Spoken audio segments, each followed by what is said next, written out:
This chapter deals with temperature-sensitive resistors called thermistors. Now, there are actually two different types of thermistor. One is the positive temperature coefficient, or PTC thermistor, where the resistance increases with increasing temperature. The other is the negative temperature coefficient, or NTC thermistor, where the resistance decreases with increasing temperature. At this level, we only have to deal with the NTC thermistor.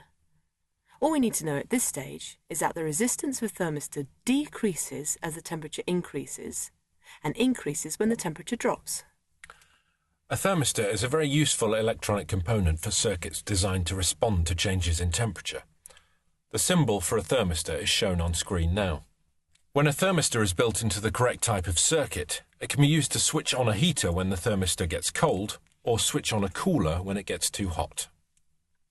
To do this, you need an electronic circuit known as a potential divider. This is an arrangement of two resistors in series between the terminals of a power supply as shown in the diagram. The potential difference of the power supply is known as the voltage in of the circuit. The voltage out is the voltage across the bottom resistor, or R2. The value of the voltage out will depend on the value of the two resistors. If the two resistors were equal, then voltage out would be half the total voltage. So it follows that the higher the resistance of R2 compared to R1, the higher the voltage out. The value of this can be worked out mathematically by the equation V out equals V in times R2 divided by R1 plus R2, where R1 plus R2 is the total resistance.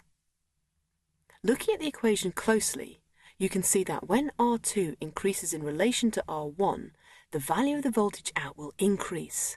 Now, this is because R2 is in the numerator in the fraction part of the equation.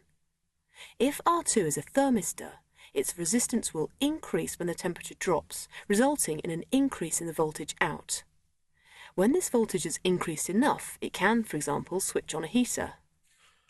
If you were to build the circuit in a different way and put the thermistor in the R1 position, you could use the circuit to switch on a cooling device when the temperature gets too high.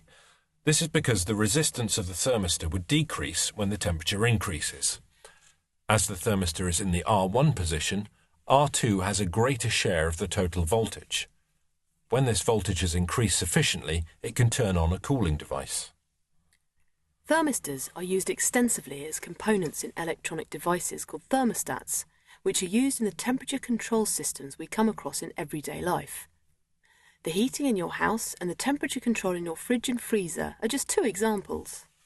If a light-dependent resistor, or LDR, is connected into the circuit in the position of R2 instead of a thermistor, the circuit will act as a light sensor. The resistance of the LDR increases when it gets dark.